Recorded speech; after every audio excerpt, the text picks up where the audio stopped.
you, like the elected officials here on the neighborhood councils, you are an elected official. So there are certain things that you have to abide by. And then when you're on a board and commission, there are certain regulatory things. Like if you're on the planning advisory board, you follow as well. So you get a little dose of that tonight, for sure. Your trainer for tonight is to my right. So Dan Clark, who many of you probably already know, is the director of the Local Government Center. The Local Government Center is kind of an entity from Montana State University. Basically, they're there to support local government, cities and towns and counties, by giving them technical assistance and resources to help them do their jobs better. So Dan's job tonight is to help you do your job better as you move forward. And a little bit about Dan.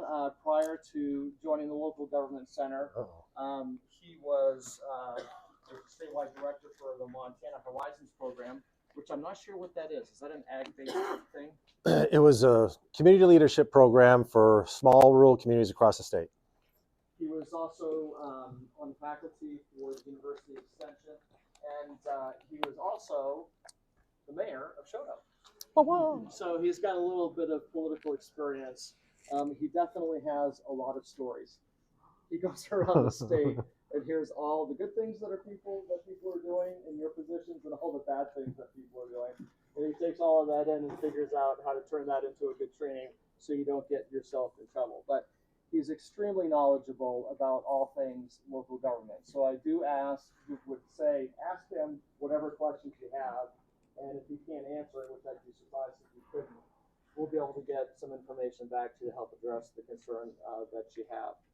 And the last thing that I wanted to say is that my personal theme, I guess, for this upcoming year is alignment. So Great Falls has so much potential. We're in the midst of developing and adopting a growth management plan. We're making a lot of changes in our development process to help the city grow. But there's still a little bit of fragmentation amongst, not necessarily the long-term goal. We want good things economically for Great Falls.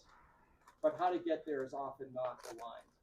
And so when I think about the boards and commissions and some of the responsibilities that you have, it's pretty serious. You're contributing a lot to the direction of the community.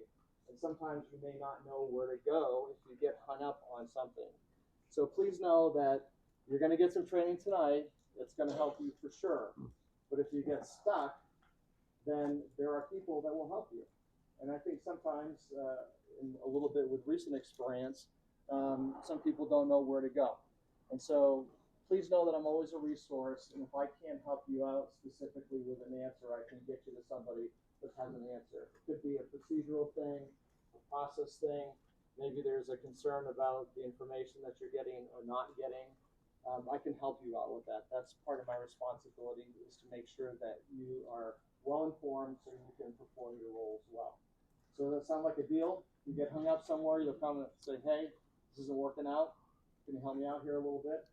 And then if I give you a bad answer, you can go complain to my bosses and they can knock me on the head. But we'll do the best that we can to help you fulfill your roles and responsibilities, okay? So that was really important for me to share that with you tonight. All right. Dan, are you ready? I'm ready. They're all yours. Have a great Fantastic. night, everybody. Thank you.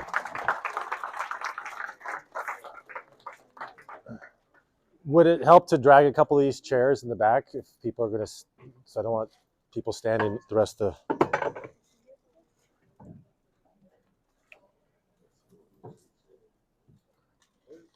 This is also a way to make sure I don't get too many people in front of me.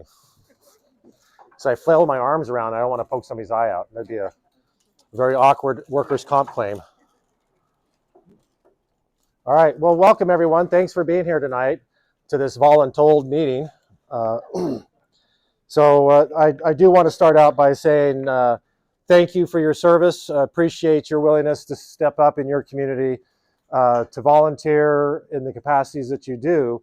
This whole system that we operate under in the world that we enjoy very much depends upon your willingness to serve and to help shape and guide your community in the direction that it's going in. And so we heavily rely upon the volunteerism in our communities for people to come together, talk about, think about, and make decisions about the direction of our community. So thanks for your willingness to do that. So tonight, this only got one. My goal is to finish this off tonight. I have more though.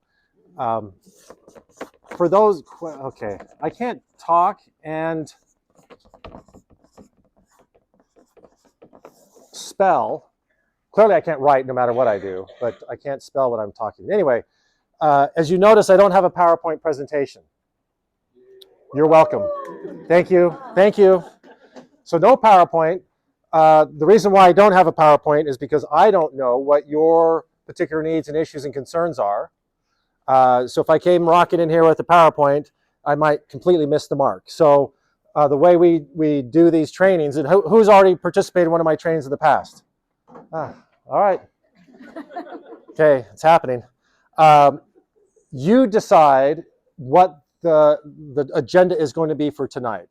So as you've seen in previous formats, I'm going to ask you, what is it you want to cover? What issues do you want to make sure we discuss and get clarification on?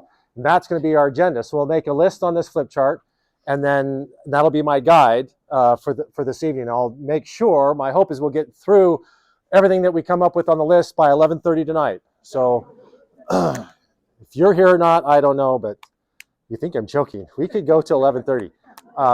But we won't. 2 hours, right? Is what the commitment? 2 hours? All right, so watch me. I don't know who's going to be my timekeeper, but tell me when it becomes, is it 7:30? So 7:15, let me know. Hey, it's getting close. It might help.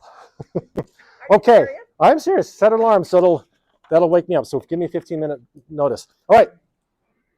Oh, first, before we get started, I'm assuming we got neighborhood councils in the room, right? Yeah. So raise your hand, neighborhood councils.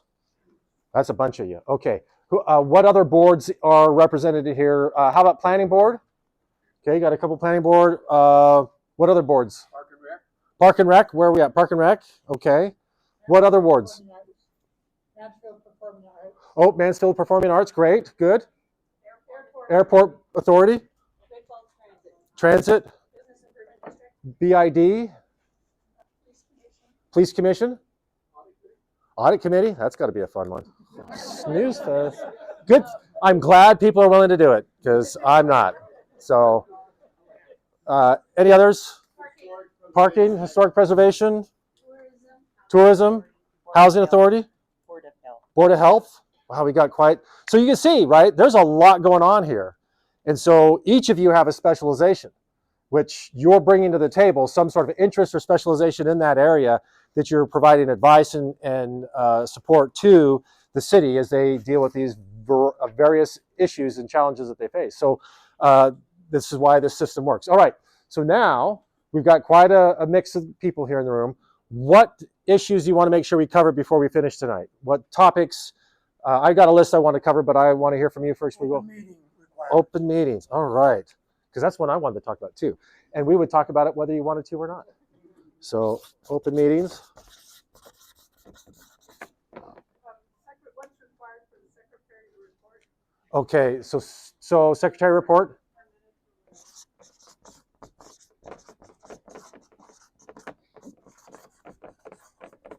We'll just say minutes. Minutes. Okay, remote. We'll say remote.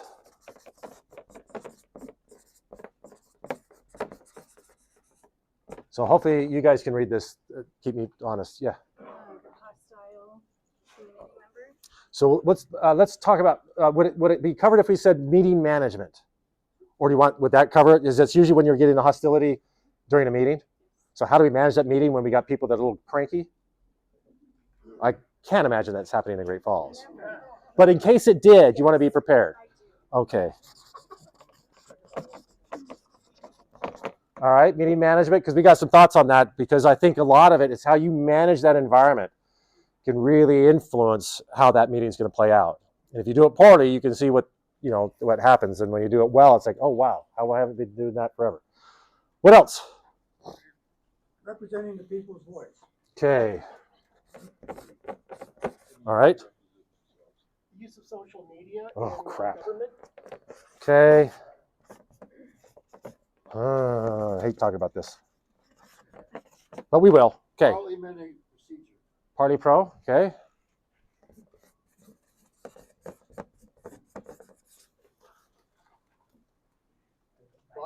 bypassing advisory board, bypassing them. So like the citizen just goes around you and says, I'm not going to talk to you, I'm just going to go straight to the council? Or What if the council just bypass the advisory committee? yeah. Okay. All right, we'll try to touch on that a little bit. Yeah. That pretty good? Recent legislative changes since your last presentation. Okay. And we'll get to one of those here pretty quick too. There's some recent changes we want to make sure everybody's aware of. Okay. One more, maybe? Is there one more? Agenda and notices. Oh, good.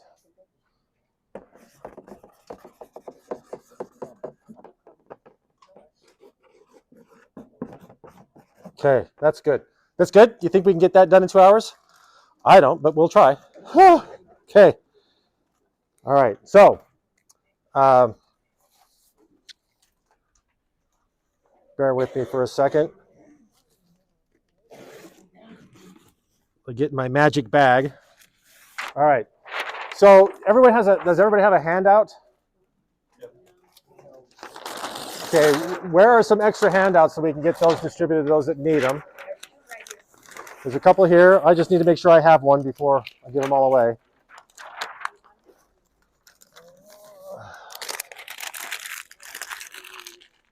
That was mine. So those, I think, is a free one. All right. So let me. This might help with the representation and representing the people. Let me just quickly go through this thought exercise with you that might give you a foundational connection, as to what it is that you do and why you do it. So let me ask this question, and you're free to answer it, right? This is going to be very interactive. Why do we create local government? What's the point of local government? Okay, so go ahead. No, yeah. And it's going to be like an improv class, right? So yes, and. So we want some local control. We want to provide some structure. What else do we want? People at the top of this pyramid. Okay, the people. People at the top of the pyramid. Okay, yes, and? Transparency. Transparency, we expect that. Provide services. Engagement from the public. Engage it, right? So we need, so what I love about local government, if you think about why we create a structure like a city and then all these boards and all this, what we're trying to do is provide these essential services collectively that it doesn't make sense to do it individually. So if you think about the things that government provides, like particularly local government, right? What do they provide? Water, sewer, garbage collection. I'm assuming, I don't know if you contract with Republic, but it's probably, so garbage collection, safety, public safety, fire protection, police protection, transportation. Looking down the road here, we got transportation, parks, legal, so all these things are provided by, so what we've done is we've pooled our resources together in the form of taxes, fees, and assessments, saying, okay, we've pooled our resources together to provide these essential services we can't get anywhere else. There's no real business interest in providing sewer service to everybody, right? So we all say, no, we don't want to have a business interest in that. We want to own this ourselves. We want to, run our own water and sewer system. So we're going to pool our resources together. We're going to elect local people to represent our interests. We're going to give them the authority to make decisions on our behalf. Essentially what we're doing is I'm giving away, by virtue of living in Montana, I'm giving away my ability to make my own decisions on certain aspects of my life to someone else. That being all y'all. You be them, right? In some way, they're giving you the ability to talk about and make decisions or recommendations for decisions to be made on their behalf. In exchange for citizens giving up that authority to make decisions for themselves to you, you promise in return that you're going to be open and transparent. You're going to tell them when and where we're meeting. You're going to let them know what it is you're going to be talking about, discussing, and deciding so that you can participate in that. So as citizens, they have a right to engage and participate in that conversation facilitated by you. So government facilitates the public's process. And that's a transparent, open process. And so that's an awesome responsibility that you have as an elected or appointed official that's taking any one of those issues, transportation, public health, libraries, all those things. We're saying, hey, we're going to talk about this and we want your input on that. And I'm going to facilitate this conversation about what level of service do we want to have for the money that you're putting into the system via taxes, fees, or assessments. So that's, if we start there, it makes it much easier for you to understand when we talk about the open meeting law, right? Rather than seeing it as an impediment to efficiency, you see it as, oh no, this is not about being efficient. There's nothing about local government that screams efficiency. It's not designed to be efficient. It's not intended to be efficient. The very nature of it and purpose of it is not efficiency. It's deliberative. It's how do we make decisions as a community about these essential things like water, sewer, fire, police, garbage, transportation, right? How do we make decisions about that? The alternative is we can all meet at the high school gym every Thursday night and we can talk about it collectively and we can all vote in the big, that's, no one wants to do that. There's way too much Netflix to watch than to go down and have those town hall meetings. What is that, the Gilmore Girls? If you watch Gilmore Girls, that's what they used to have, the town hall meetings. So we don't do that. Rather, we have chosen a structure of government that's representative.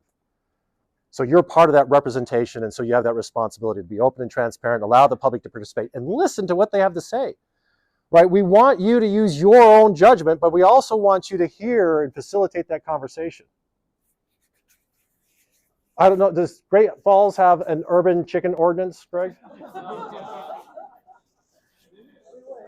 You wish, but you don't? Okay. It's not, that's right. I love having this conversation. So I don't think there is a city council in this state that voluntarily brings up the idea of having an urban chicken ordinance on the agenda.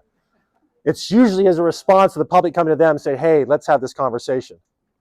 And they look to the city council to facilitate that conversation. Should we have urban chickens or shouldn't we? And they're trying to test, right? And so if you think about it, where's my,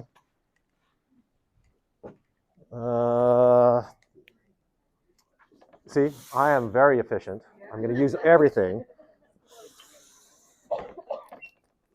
So the local government, if you think about this as a teeter-totter, as a seesaw, up until 20 years ago in Montana, urban chickens, we were pretty in balance with that. There was a model ordinance that was passed by most every municipality in the state from the 40s that says, hey, all these farm critters, the chickens, the goats, the ducks, the sheep, the cows, the pigs, the horses, all that stuff, keep it out in the county.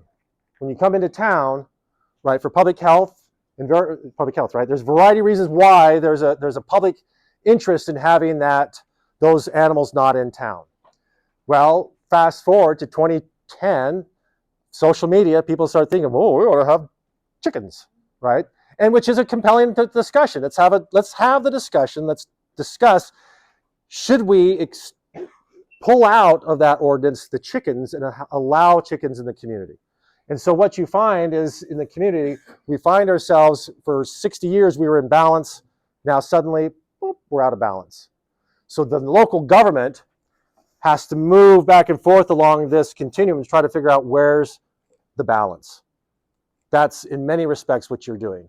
Neighborhood councils, right? As you're hearing the issues and challenges of your community, you're trying to say, okay, what's the balance? How do we have this conversation, hear what the people have to say, and from that, I'm going to gather that input and I'm going to try to make a decision or a recommendation for a decision that represents the most of the interests of the people in the community. Do we owe more credence and more attention to the folks that show up at our meetings and speak out in public comment than we do to the ones that skip it and just pay no attention to it? Or is it no distinction?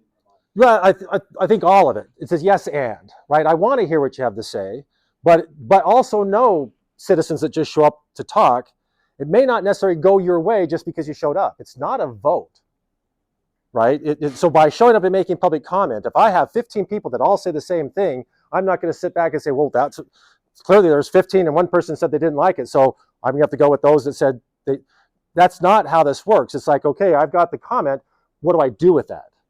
And what other comments, what other values and interests exist in my jurisdiction that aren't represented here? And that's really what we're looking at you to facilitate, is what else is that's in our community but not in the room, and how do I represent those interests as I shape a structured policy or recommendation or whatever it might be. So back to this story here, we've got this balance. So should we or shouldn't we have chickens? And if it feels like in that conversation, the engagement in the community, you're getting the sense that, okay, there's a momentum towards the chickens, right? It's leaning on the side of chickens. All right, so if we're going to have chickens, well, then the next question we need to facilitate is, how many? 4, 6, 12, 22. We've got one community that has 22. Another one says, as many as you want.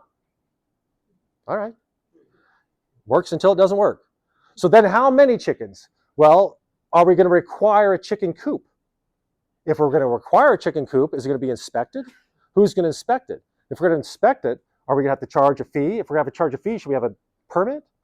You see how this gets, so do you think this is going to happen in like 2 weeks? No. And as a citizen, you don't want it to happen in 2 weeks.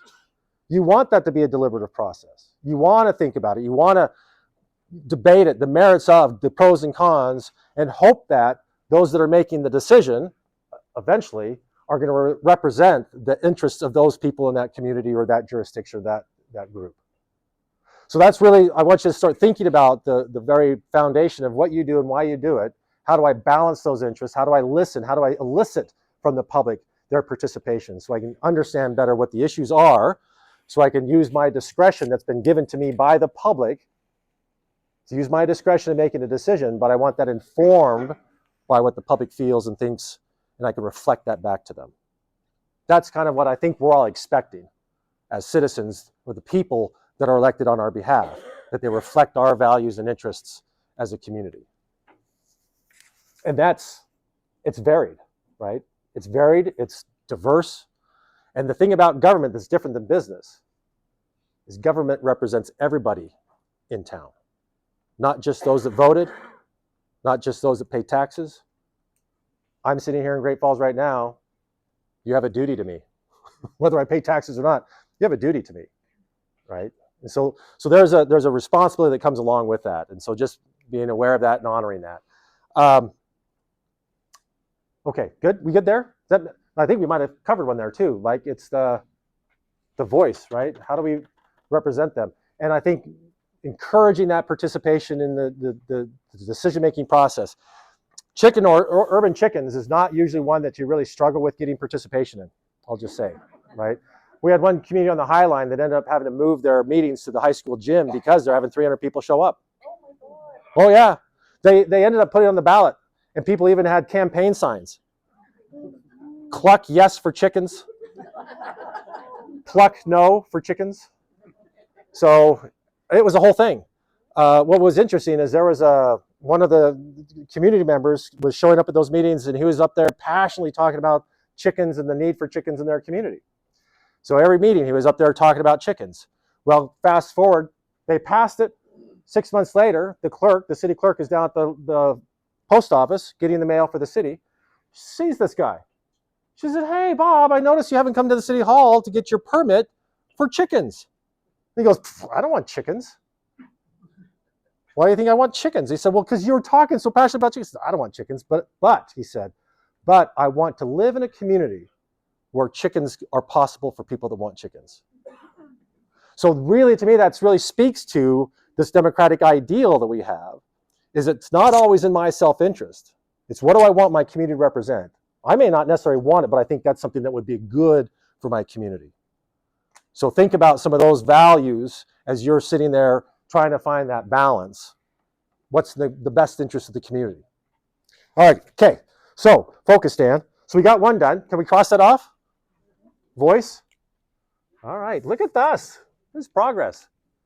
Let's look at, so let's jump to, let's do this. 1972, let's back up to that. It's 1972. What was the cool thing that happened in Montana? You know, Constitution. You know, when I asked this 10 years ago, crickets. I'd have to tease it out of them. I don't know, it's exciting for me that now when I ask this question just about anywhere, people are like excited, Constitution. So anyway, good for all y'all. All right, so we adopted a Constitution. Think of that as a high altitude, big picture representation of how we want to govern ourselves in the state of Montana. I have here a copy of the Montana's Constitution. It's not very big, 72 pages. It's in my back pocket, right? We can't possibly expect to govern the entire state and all levels of government and all the complexity of government from just one 72-page document, right? So there's got to be something that's between this and what we do today in our communities. So once this is adopted and ratified by the public, which it was, then where does it go next? Who gets it next, and what do they do with it? So the Montana legislature, and they create the Montana Code Annotated, the MCA. Okay, and the MCA then is how we take this and we try to operationalize it to a certain level. We're going to try to fill in the blanks, and we're going to talk about specific authorities and responsibilities and duties of government and the rights and how we honor the rights of the citizens. So we're providing you some guidelines, but still at a high altitude. So then next, what you need to create as a local government or as a neighborhood council, I even see in the charter, it said neighborhood councils need to create their own, basically, bylaws. So then you need to create, what's got to get the right color here, a local policy. So what you're doing is you're saying, oop, there's an L there. You need to create a local policy that exercises the powers and authorities granted to you from the MCA. How are we going to, so here it says you need to notice your meetings. You need to allow the public to comment. You need to do a variety of things that the law gives you responsibility and duties to do. Then in your local policy, say this is how we're going to do it in this neighborhood council in Great Falls, which may look different than the neighborhood council in Helena or Missoula or wherever else. What about rules and regulations that the legislature or the governor initiates? So the governor is going to operationalize the statutes, right, from the legislature, and they create the local policy, which is called on their side, it's the ARM, the Administrative Rules of Montana. So that's where they sit down and they create those interpretation of what the policy or the legislation was. This is how we're going to apply it in like the chamber or the Department of Commerce or the Fish and Life Parks or whatever. Does that help? Yes. Yeah. And then now here's the other problem. When you're dealing with these local policies and you're trying to clarify and you want to be clear, our policies are going to reflect how we're going to notice our meetings, when and where, and how much time are we going to provide the public notice. And you look to the law and say, well, how much time should we provide the citizens for notice before we have our meeting? So if you look in your packet on page 1, the very first page, the first section deals with the Constitution. So Article 2 of the Constitution is of our Declaration of Rights. Sections 8, 9, and 10 are the right to participate, the right to know, and the right to privacy. And so those are single sentences written in the Constitution. And then the legislature has to then, that's about 8 pages of law in the MCA that clarifies how local governments should honor those 3 rights. And then you have to create your local policies that are in line with what it says here. So for example, so the right to participate, the public has the right to expect you to afford them a reasonable opportunity for participation prior to final agency action, as may be provided by law. The right to know, and I love this one, no person shall be deprived of the right to examine documents or to observe the deliberations of all public bodies. So in Montana, we have a constitutional right as members of the public to observe the deliberations of all public bodies. So I want to see, as a member of the public, from the idea generated by that board to the decision, I have a right to observe that process from the very concept of an idea through the iterative process of debating and back and forth and clarifying that idea into some sort of a coherent policy, and I have the ability to comment at every step and every phase of that process. So I have a right to observe the deliberations of all public bodies of the state and its subdivision, except from the demand of individual privacy clearly exceeds the merits of public disclosure. So the other part of this is the public has a right to know, to observe, to look at records. On the other hand, we have a constitutional right to privacy. So do you think at times those two might be in conflict? Yeah. So in that case, when you're having a meeting and there's an expectation, someone has an expectation of privacy, but your meeting's supposed to be open to the public, someone's constitutional right will be violated today. Am I going to violate this individual's right to privacy, or am I going to violate the public's right to know? And I'm stuck on that balancing beam trying to decide whose right am I going to violate. So we look to the law to give us some guidance and clarification about how that should work. Who's, where is that going to land? And then the other thing you can do, and what your attorney can do for you, is look at what is the case law when we've tried it, someone sued. The public either sued thinking, no, I think we should know that, or an individual saying, no, I'm suing you because you let out something that you shouldn't have. That was my privacy. I have a right to that, and you said something you shouldn't have, right? And so we have a lot of lawsuits and case law that provides guidance that we're trying to split the hairs of that policy. Or, so that's case law from a lawsuit. Or there is, we could ask the Montana Attorney General for an opinion. And the Attorney General can clarify the law and give an opinion that becomes the law of the land, right?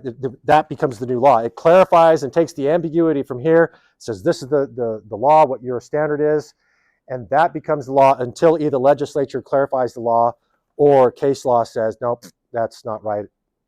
So, does that make sense? So a lot of what we're doing in how we do this is going to be based on this and this. Go. So when it says you have the right to examine documents, do they have the right to, if we take notes, they have the right to those notes too? And if so, then it behooves us to just have our notes for that particular thing, not other things on there. Because then that would be subject to, just like in court. Yeah. Correct? Yeah. Careful what you write down. Just making sure. Yeah. Careful what you email. Careful what you text. Yes. So it's a great question. So the way we look at so it'd be Title II is the section of law that deals with general governance. So Title II, Chapter 6, Part 10, I think is the one that deals with public records. If they call it now, they changed it. It's now called public information. And anything that a public body creates is subject to disclosure. So even your meeting, the notes that you're taking at a meeting or the minutes before they're approved are subject to disclosure. You with me on that? You may not like it, but that's how it is. So if you are the secretary and you're taking minutes at the meeting, and at the end of the meeting, the press comes up and says, hey, can I get a copy of your notes? It's a valid request. And you say, well, let me make a copy of it. And then you write on there draft minutes or draft notes have not been approved. Make it clear that this is not the official record, but they have a right to access that information. It's public information. It's generated by the public body, regardless of whether it was adopted or not. Go. Do you have to keep your notes then? Oh, yeah. I wouldn't give him my copy. I'd make a copy of it. Yeah, and I'd make a photocopy of it and say, here you go. Like, no, I mean, just for record, without a request from the press or anything. Oh, yeah. I see. So retaining. So yeah. So there is. Oh, loving getting deep in there. All right. So the Secretary of State is responsible for all the state records, right? So that's when we vote for a Secretary of State, we're voting for election administration, business administration, right? Filing businesses and LLCs and all that stuff. So elections, businesses, records, and that office also maintains the state seal, how we use the seal. So those are the 4 duties of the Secretary of State. One of which is the records. They have a records committee. They have a local government records committee. They have a records committee for the state, and they have created a records retention schedule. So how long should we retain these things? Like those minutes or those notes I take have a retention life, and then they can be destroyed. Minutes, official minutes, have no retention life. They are for perpetuity so far. We have never said we're done with that. You can destroy anything. All meeting minutes are retained. Here's a story for you. Not far from here, actually. Oh, dear. I gotta be careful what I'm saying. So we were doing a meeting with a bunch of new mayors. So as an executive, as a mayor's academy, bunch of new mayors. We went around the room, introduced themselves, and said, what's the coolest, funnest, interesting thing going on in your community? We had one mayor said, yeah, when I got elected, I went to City Hall, there's all these dusty boxes. It was just a mess, everything piled up. So 4 pickup truckloads to the roll-off site. We cleaned that place up. It looks wonderful now. I thought, you're going to jail. So all the history of that town, gone. And some of these things, even though it has a retention schedule, if you've retained it longer than that schedule, if it's too long, you've got to contact the state and the records committee that they'll review it and decide whether that has historical significance. And they may not allow you to, you then have to send it to the library because it's a historical record. So not everything can be, yeah, so there's rules on how that operates. But point being, sorry, long answer, there is a retention schedule, Schedule 8 for local governments. And in there it talks about what's the record and how long it needs to be retained. I saw a hand over here, yes, sir.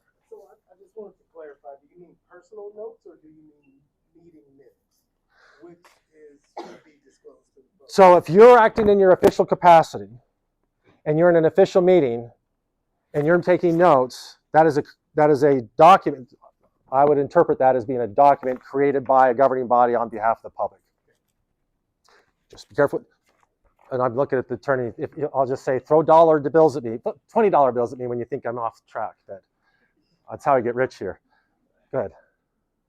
What defines a public body?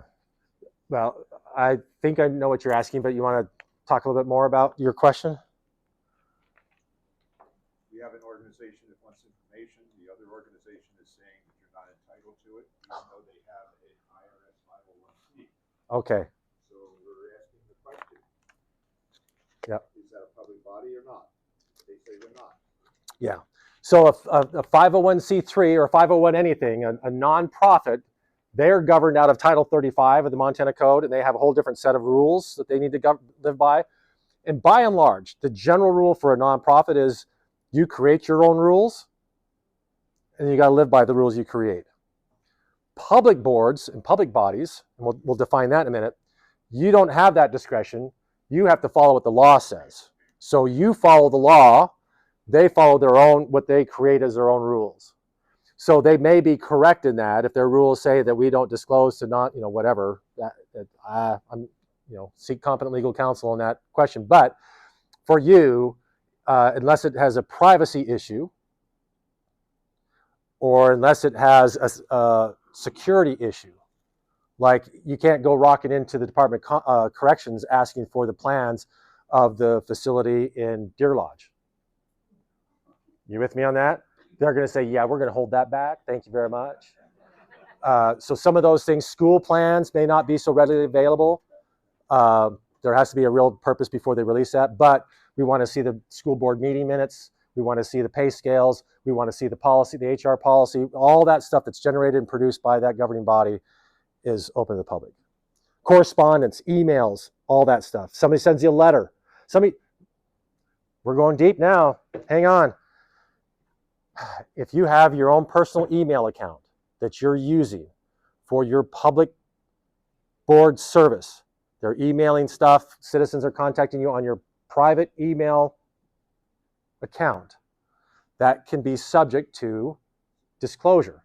So say your little board gets sued, and then they're going to say, okay, we need to do preserve all the records relative to this, and there's going to be some sort of a disclosure that you're going to have to provide. So my suggestion would be, take it for what it's worth. Get an email, a Gmail, free Gmail account that says, does the neighborhood councils have their own city email account? So I would just get a Gmail account that says Neighborhood Council 1, Neighborhood Council 2, Neighborhood Council 3, Neighborhood Council 4. And that email I will use for my duties and responsibilities on the Neighborhood Council board. When I leave my service, my term expires, I give that username and password to the next person, and now you're Neighborhood Council 1. And now there's a retained record, I'm out. You want to do a request? Here's the password and email, and I'm not exposing all of my private communication and correspondence of my email account to whatever attorney has to go through and decide with a Sharpie, is this private, is this public, which can be very, very expensive. Okay, so getting back to the question from the back of the room, I just wrote down on my back of your handout, get a neighborhood council one email address from Gmail. Now, this is an official meeting, a training, right, being led by a government, or it's a government body called me here today. If somebody from the press walked up later and asked me for these notes, my own personal notes from this meeting, am I under legal restriction to retain this? Oh, I love it. Scribbles. Okay. That's, I think, what she was asking. Yeah, so today, in this context, I would say no, but at your neighborhood council meeting, probably yes. Okay. And I'll explain eventually at 10:30 tonight. I'll explain why I give you that answer. All right, the average temperature of a human is 98.6. Y'all need to just bring it down a bit because it's getting, okay, go ahead. I was just going to say the secretary report kind of fell in earlier to what you were discussing. I didn't know if you wanted to touch base on that since we're here. Okay, let's do that. Turn to page something. So for those of you that remember 2 years ago, you'll notice that our handouts are a little bit different. We went from 20 pages down to 10. And no folder. So we're getting better and cheaper. So page 2, since we're there, we'll talk about minutes. So this is going to be specific for minutes, and then you can decide in your local policy what other things you want the secretary to do. There may be some financial reporting or whatever. You got to figure that out. But for minutes, this is what the law says, right? So now we're looking at the law, and then you've got to figure out your local policy, how it reflects that law. So it says at the bottom third, it says appropriate minutes of all meetings must be kept and must be available for inspection by the public. Minutes must include without limitation the date, time, place of the meeting, list of the individual members of the public body, agency, or organization who were in attendance. So we're interested not in who all was there, but the board members that were there. The substance of all matters proposed, discussed, and decided. So the key word there is the substance.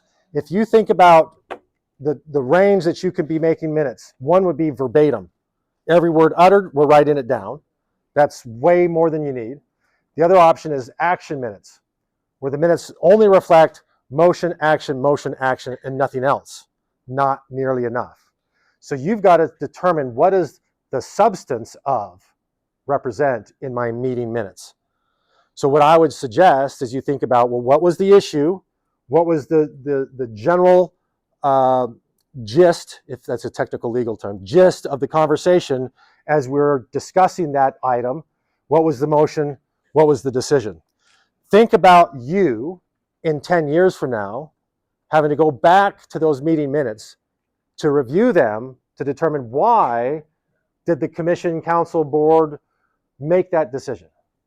What went into it? That's what I would like to see in this substance. I don't want to see Harry said this, Sally said that, and tears were shed and Bob swore, and I don't need any of that stuff. I just need to say, look, we discussed urban chickens. Generally, the concern was this. In the positive side, it was that. Motion was made to do it. After 20 minutes of discussion, we came up with this decision or whatever. Probably don't need that last part, but yeah. So in today's technology, we have AI. Yeah. So are we allowed to use platforms such as that because it's legal, right? It's government. Can you use a platform to take the notes and then reiterate to summarize? Are you allowed to even use the platforms like that? Does the city have a policy on the use of AI for? Okay, so we're not there yet. So far, the city doesn't have a policy on that. So that would be an aid that you would use to get you to the point where we have good minutes. Right. So I'm a dude that's, look at my generation. I'm discovering AI. I'm starting to think this kind of makes my life a little bit easier because I use it a lot for doing things like that. Help me figure this out, or here's a complicated issue, and it just helps me think things through. So yeah, until the city has a policy that says thou shalt not use AI, there's nothing in the state that has addressed this yet. Yeah, help Good. Keep going, Dan. Keep moving. Yeah. But if you're on your personal chat GBT and someone requests those minutes, would that, like, all of your chat GBT have to be shared? This is why eventually they'll have to be making a policy. Somebody raise your hand. Yeah. Yeah. It's emerging technology, so yeah. So some of these things I'll just say, seek competent legal counsel. Yeah. Just want to share an anecdote. I just had my first session as secretary and turned on Zoom, which has Yep. an AI transcriber like Gemini or whatever, and it did a very dutiful job of helping me recreate Yeah. the substance of all the conversations. But because the paid account we use is in my wife's name, it made it sound like Melissa said everything in the meeting. Well, good for Melissa. So Sure. you have to take it with a grain of Yeah. salt. You can't just pass it along verbatim. No, yeah. If you're going to use that technology, you've got to read it. You've got to say, wait a minute, I see what happened. Yep. This was art that said this. I would cut and paste it into a Word document, then go through and clean it up, and then, yeah. All right. There's no quorum, you still need Okay. So, yeah, let's. Do I need to turn it over and use the backside too, or are we good just to let that go? It's okay? All right. It just goes to show how tight our budget is. You wouldn't believe I think it's 25 cents per sheet. We're gonna go through like $1.50 before the day's over. All right, what was I doing? Okay, let's do this. Okay, so let's put we're all over the board. Let's put a pin in whatever we're just gonna do. I wanna finish the minutes thing, because I think we're like at 2/3 through with the minutes. And then there was something else, and then there's, anyway, we'll get to it. So date, time, place, substance of all things proposed, discussed, and decided. At the request of any member, a record votes by individual members for the votes taken. So if you want to do a roll call vote, right, we want to reflect the roll call vote. There's certain things for cities and counties, they have to do a roll call vote for certain decisions they make. So that's kind of what if you're doing a roll call, which means, neighborhood council member Bob, what say you? Neighborhood council member Sally, what say you? That would be a roll call vote. In the event of a closed meeting, right? So if you're in a closed executive session, trying to honor someone's privacy right, and the public is excluded from that, you still, by law, are required to take minutes of that executive session, which should be separate from the main meeting minutes. Don't keep them the same. Don't make them the same file. Keep them separate. So you have the separate executive session minutes need to be taken there. The separate meeting minutes are to be recorded and kept in a protective custody of the body, not to be released except pursuant of a court order. So it's, if someone did a records request for the minutes of the executive session, you can deny them that access unless they have the court saying, no, the demand of the public's right to know exceeds the merits of the privacy claim. Inelegantly stated, but go ahead. Just as it was clarified by Rob and his predecessor, neighborhood councils can't have executive sessions. Beautiful. Makes your life so much easier. If people want to talk about private stuff, say, yeah, not us. I don't know. Great. Makes your life a lot easier. If they want to bring up something about, that's private, say, we're not talking about that. It's not our purview. How do you have a closed executive session with the sunshine law? Yeah. So I'm thinking airport authority, where are you at? Woo-hoo. Do you have an employee? Yep. Health department, you have an employee? Yep. Who else has an employee? Transportation? Tourism, you have an employee. So these boards have the potential, when they do a performance evaluation of their employee, that's right, because as a board, they act as a body, and we can't make a decision about your performance without having a meeting. And if we're going to have a meeting, it's open to the public, but when we're talking about that employee's performance, that would be considered of a private nature. So now you're in that conflict. Are we going there now too? Let's do it. So let's just jump up to the top of this page. The second bullet, the top of page 2. All meetings of public governmental bodies must be open to the public. That is the starting point. Everything you do is open to the public. Here are the exceptions. 2 exceptions: when the discussion of the body relates to a matter of individual privacy, and then if and only if the presiding officer determines the demand of individual privacy clearly exceeds the merits of public disclosure. The right of individual privacy may be waived by the individual about whom the discussion pertains, and in that event, the meeting must be open. So what we're saying there is, if we're going to have a meeting where we're going to discuss something that is of a private nature, the presiding officer is the one that makes the determination that in balance, the demand of individual privacy exceeds the merits of public disclosure. So the meeting can be closed. Now, if I were the presiding officers, if I was a presiding officer in these situations, I'm not going to ask the council to make a motion, or the board to make a motion to go into private or the executive session, because it's not determined by the board to go into private or executive session. Does that make sense? I'm asking them a question they are not given the authority by law to make. It is rests upon the presiding officer who makes that executive decision. If I were to ask the board or council or committee to make that determination, what happens if they get it wrong?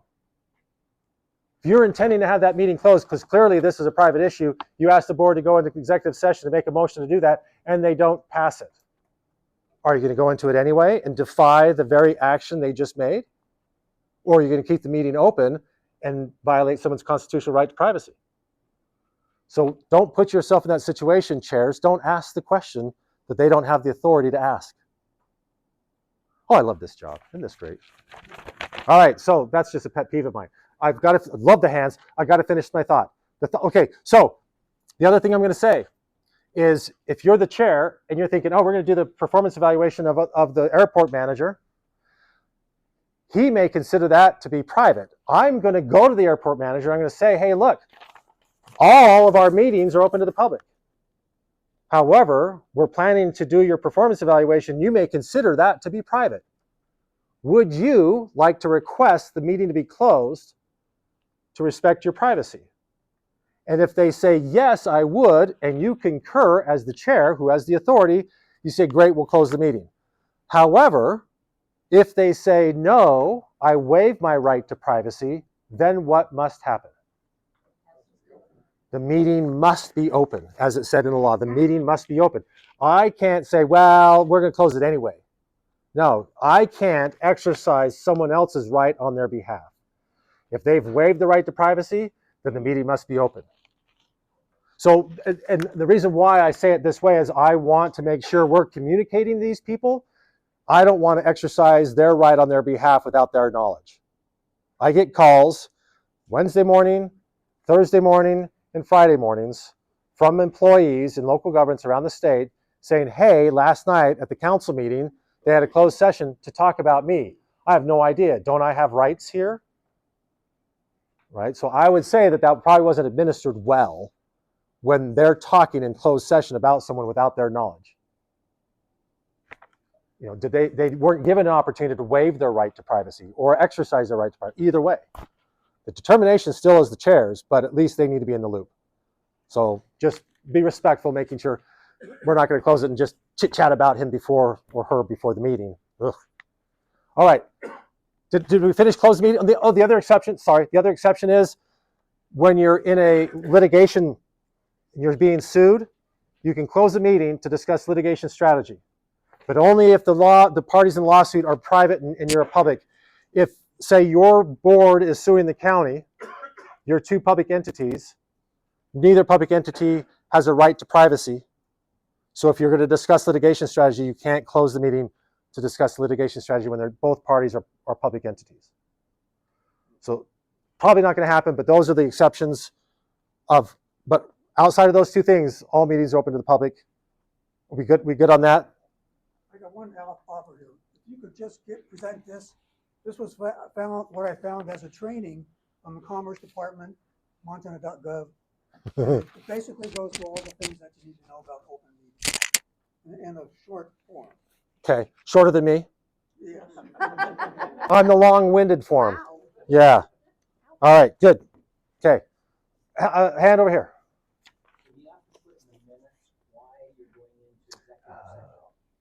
So here's my, all sorts of hands. We may not get to our list.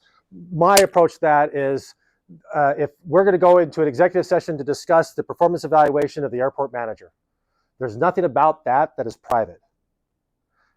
What would be private is discussing his, heaven forbid I said, drinking on the job, right? That would be considered private. So we're not going to open the meeting and say, okay, now we're coming back, open meeting, and we're going to make a decision. We're not going to continue our contract with Jim Bob because he's drinking on the job. Well, nope, that can't be. So the privacy is protected. But the other thing I want to point out is, where am I at here? When the discussion of the body relates to a matter of privacy. So you're discussing the privacy issue in closed meeting. But to make the decision or take action, you need to do that in an open meeting. Because what is required prior to taking final action? Public comment. And public comment is another constitutional right. So we're not going to violate two rights now. So what you want to make sure is, I don't have a problem with you saying we're going to have this private meeting to discuss X, Y, Z. That's not private. It's what the privacy issue is performance. I'm seeking leave because I need to get treatment for cancer, right? That's not the public's business. But you can open the meeting and say, we're going to grant leave without pay for 3 weeks to Dan. That's okay. It's not disclosing anything private. Taking leave is not private, but the source of the reason why is private. Does that make sense? Does it have to be in the minutes so that the In they know to read the topic? the reason, so both in the minutes and on the agenda. So that means we just don't want to read. We went to executive session, what for? Yeah. Everybody raised. Or on the agenda when you're noticing the public that we're going to have an executive session to do the performance evaluation of our manager. That's not private. It's the content of the evaluation. So there's 6 things that the Supreme Court has identified as being considered private. If I can get all 6 of them, we'll see. Personnel records and performance evaluations, IQ tests, medical records, right? So the idea, if I got to go in and say, look, I need to leave, and I've got to ask the board for leave because I have a medical issue I need to get treated, that discussion about my medical issue is private, but the fact of requesting leave is not. I'm hoping you're picking up the nuance there. Military records, family problems, drug and alcohol issues. Salaries open. Yeah, you're getting paid by public dollars when that pooling. So there's accountability there. So really those are the things. So if you're a water sewer district, I don't think anybody's in here with water sewer district. So there's often a question, what if someone's requesting who are all the delinquent accounts on our water system? And that's not private. If you think about it, we've collectively pooled our resources together to put in a water system. So we're all accountable to each other on how that's being operated and maintained. And whoever's the scoff, we want to know who they are. We want to publicly shame them. That's not what it's about. But what's funny is counties will say, if you got delinquent taxes, they'll put a notice in the paper for 2 weeks saying, we're going to put all the delinquent taxes in the newspaper on the 1st of March. So it's amazing how quickly people get in to pay their delinquent taxes. They get caught up real quick. All right. Let's go to this. I'm not going to look at hands anymore. Loving the conversation. So open meetings. There are 6 things that are required for a meeting to be considered legal. So a legal meeting.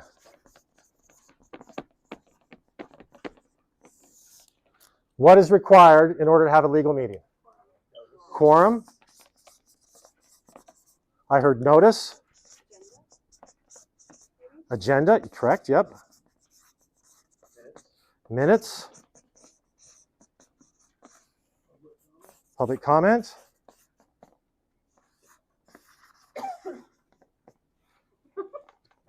All right, now let's look on page 2, 3. Well, let's see. New handouts, still getting used to them. Top of page 2. A meeting defined is the convening of a quorum of the constituent membership of a public agency or association, whether corporal or by means of electronic equipment. Corporal being what? In person. So whether you're in person or connected electronically, which is a whole very interesting conversation we'll have to come back to in a second. To hear, so what does it say there? To hear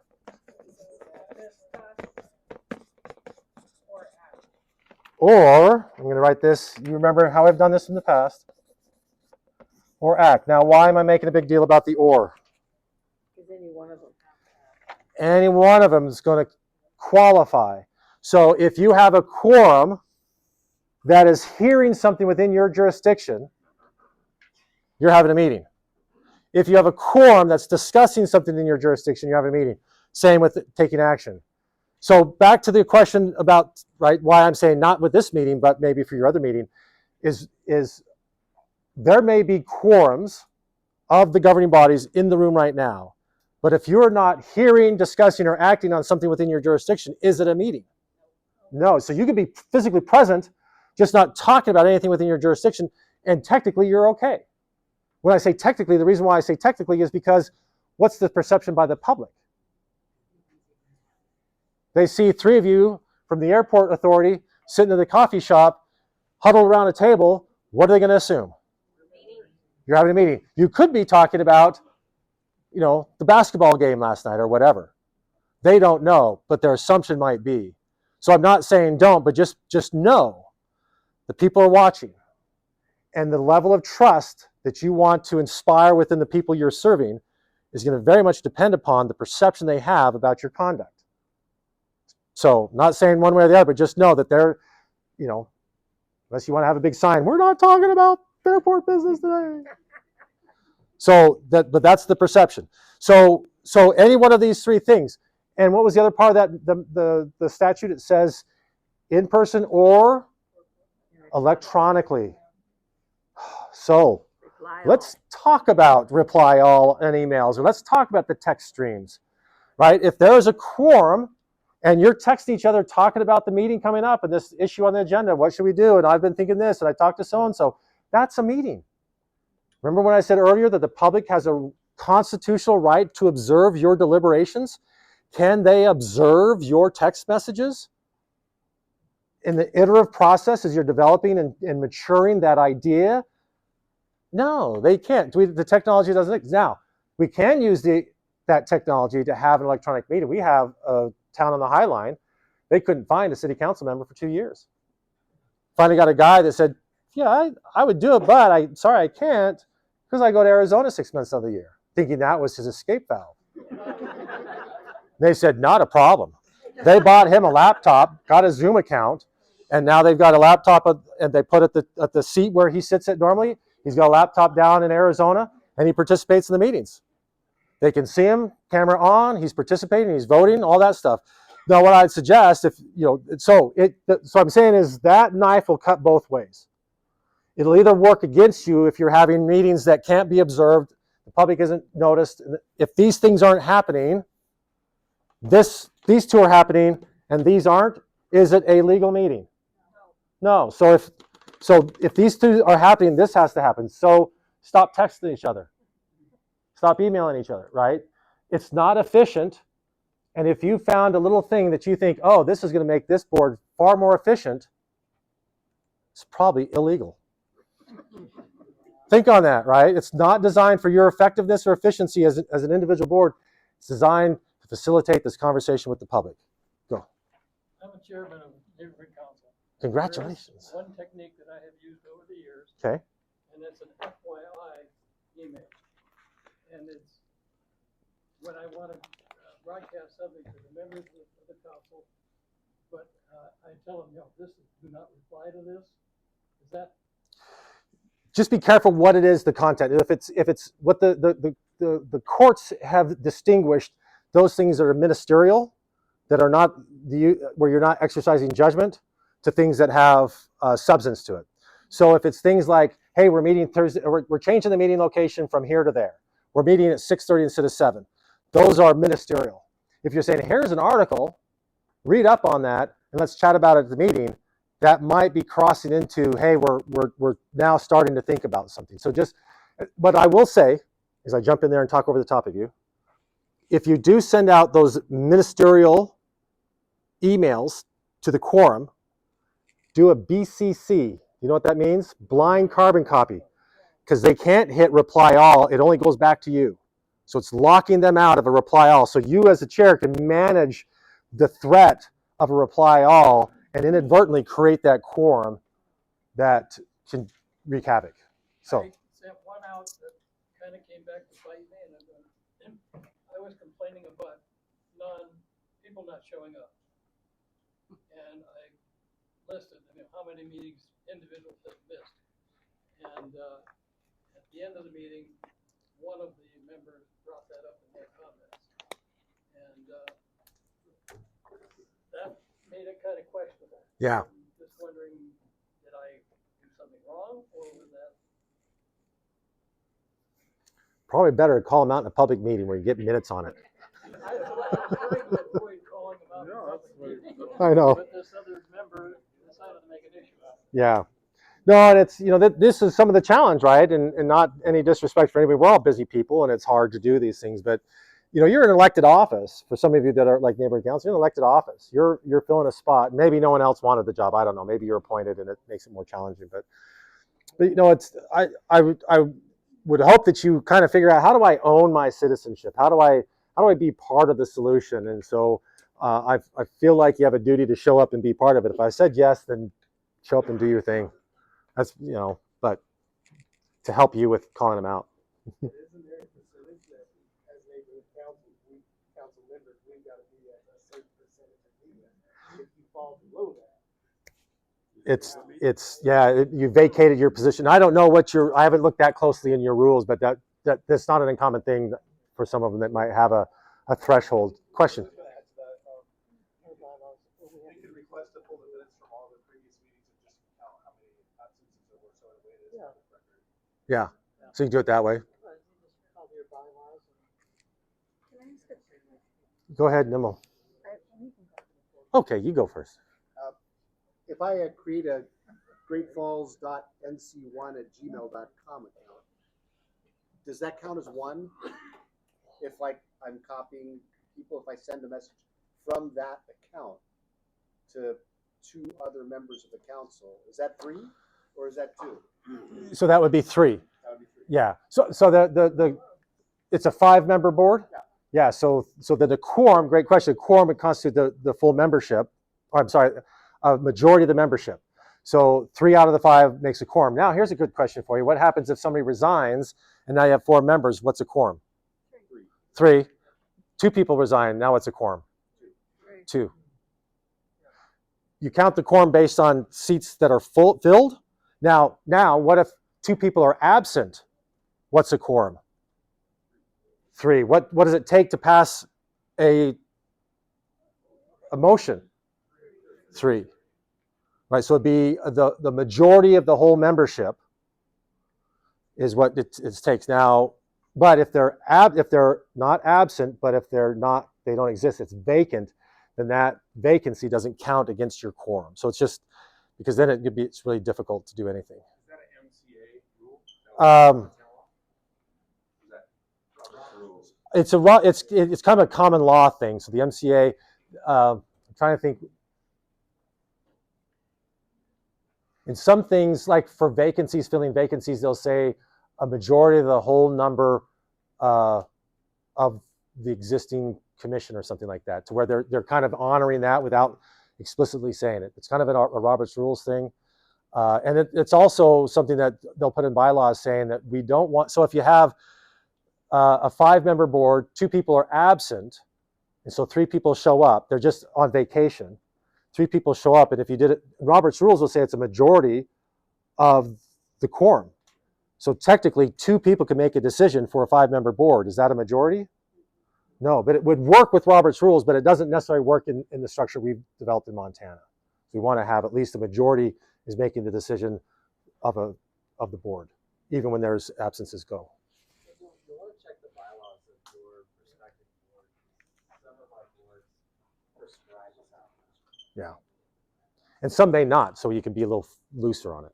Not a fan of it, but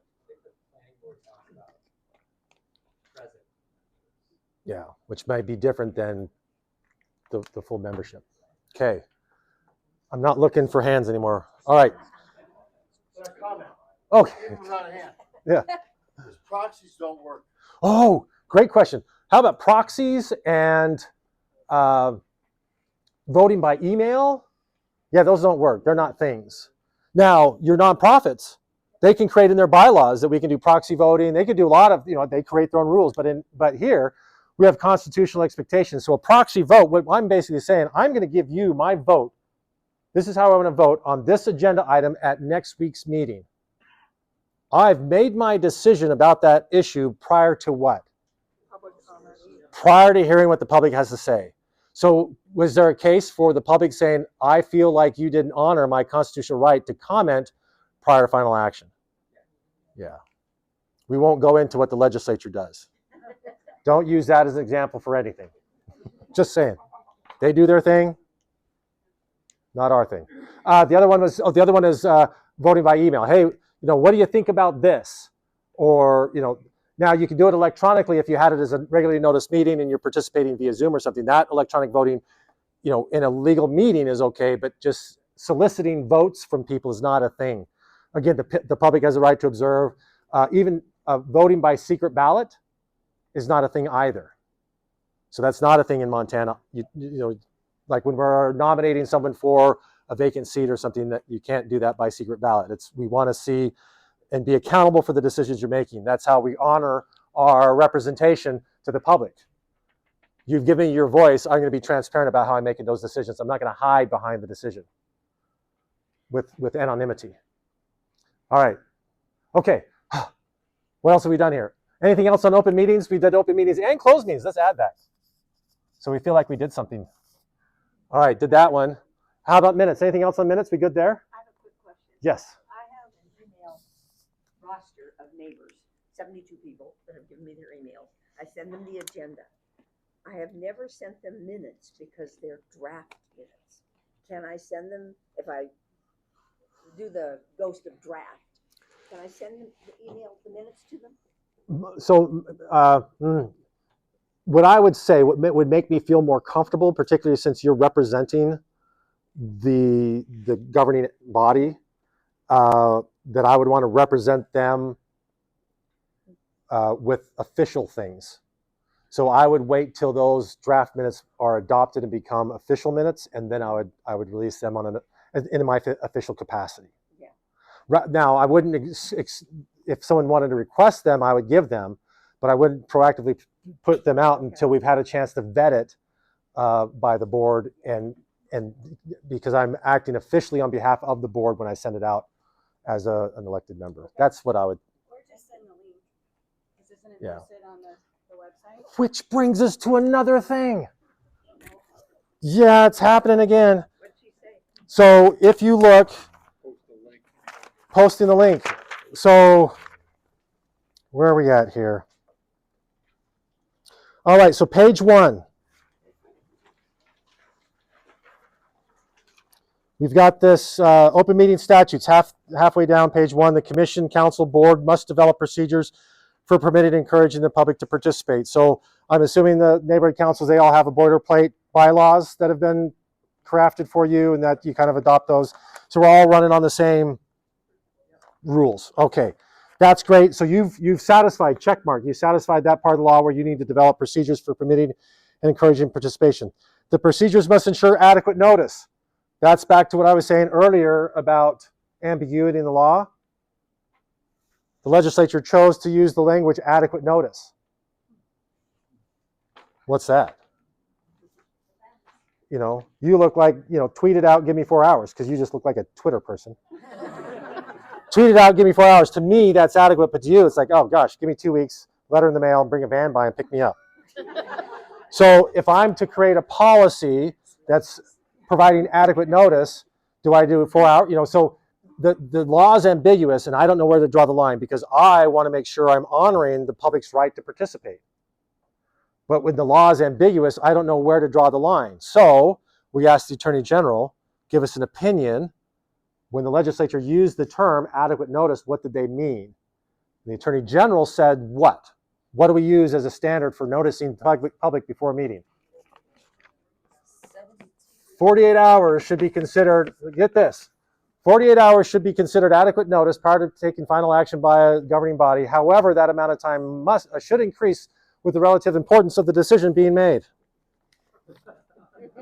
How about that? So now here's the thing. That's really a non-issue as far as I'm concerned in my experience, because if you have a very important issue that you're facing as a board, you just don't bring it up at one meeting and make that decision. It's usually something that's talked about over and over and over leading up to that decision, right? The classic I use is fire districts. If a fire district is going to buy a fire truck, right, it's not discussed just at one meeting and we decide to buy a $120,000 fire truck.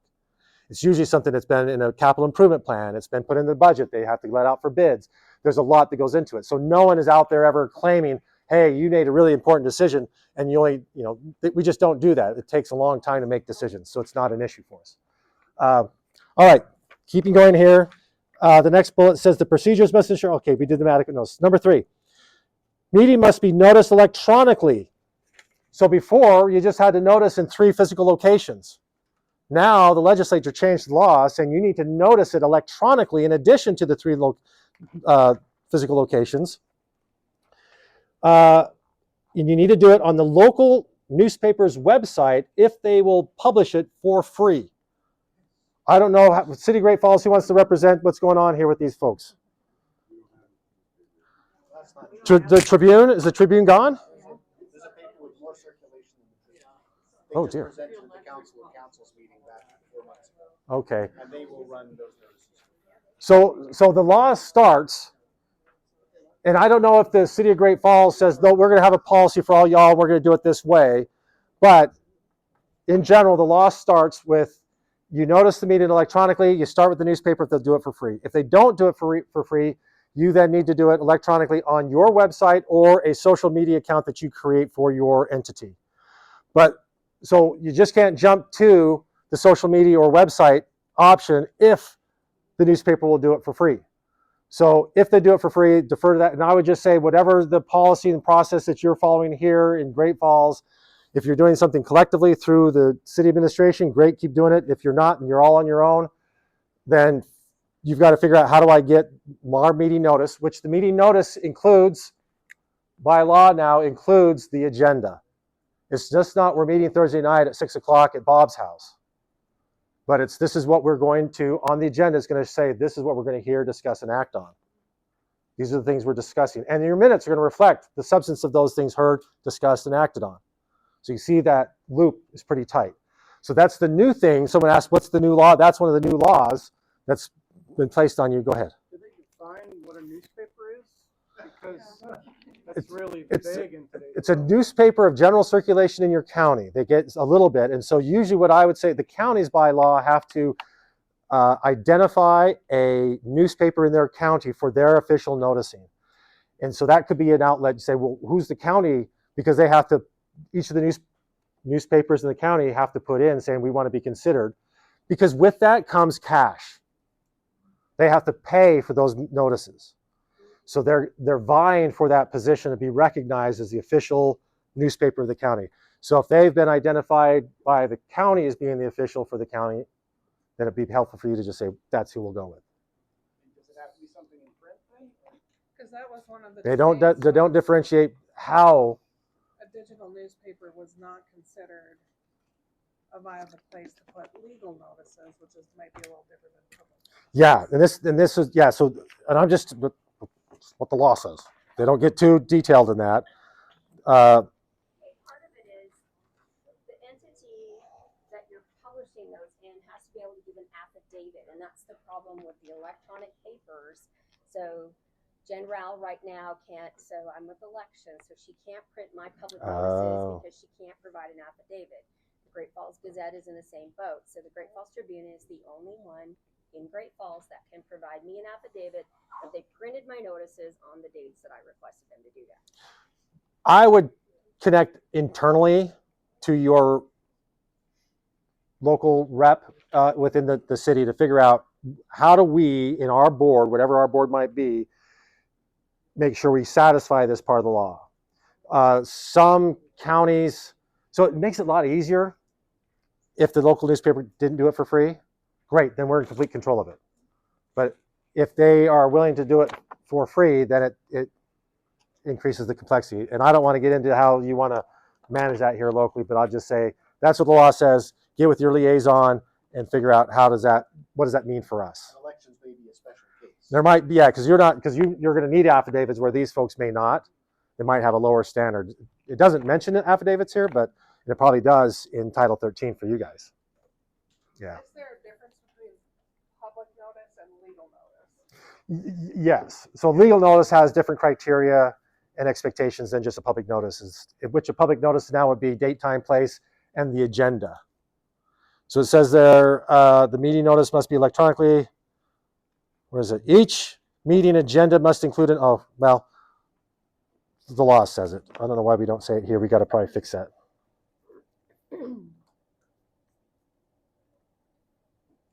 Okay. Then the fourth bullet there, each meeting agenda must include an item on the agenda allowing public comment on any matter that is not on the agenda but within the jurisdiction of the agency conducting the meeting. So basically you need two types of public comment. Oh, we haven't used this one yet, have we? Okay. Two types of public comment needs to happen. One, you need to allow the public an opportunity to comment on the agenda, right? That's satisfying the constitutional right of the public to participate prior to final agency action, as we read there in number 8, section 8 at the top of page 1. So public comment on the agenda. Then what we're reading there at the bottom of page 1, it says you need to also allow the public an opportunity to comment prior to that on anything that's not on the agenda but within your jurisdiction. Basically, if that wasn't allowed, we would not have an urban chicken ordinance in the state of Montana, because no council is going to put it on the agenda all by themselves. They're not going to invite that kind of anxiety and heartbreak. So that's not on the agenda, but the public can comment on something that's not on the agenda but within their jurisdiction. So if you're, and I don't know who's a liaison for neighborhood councils, for example.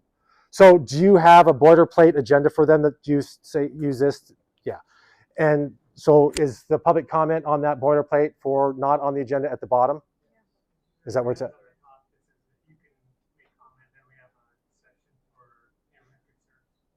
Okay, so then I'd say there'd be public comment not on agenda but within jurisdiction.